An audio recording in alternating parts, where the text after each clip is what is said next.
Mistika.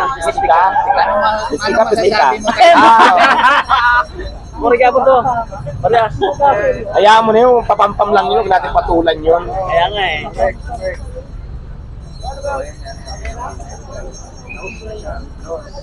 Masyado lang yung papampam, di na kasi siya napag-usapan, gusto niya pag-usapan na naman siya ulit. Nalaos na kasi kaya.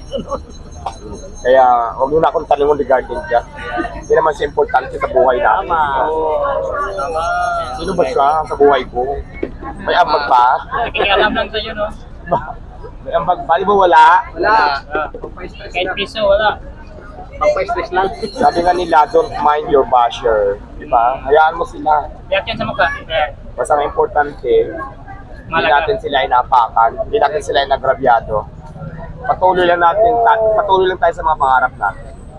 Kasi wala, lapit ako sa dati. Talaga na pinagbago niyo Diwata from dati talaga.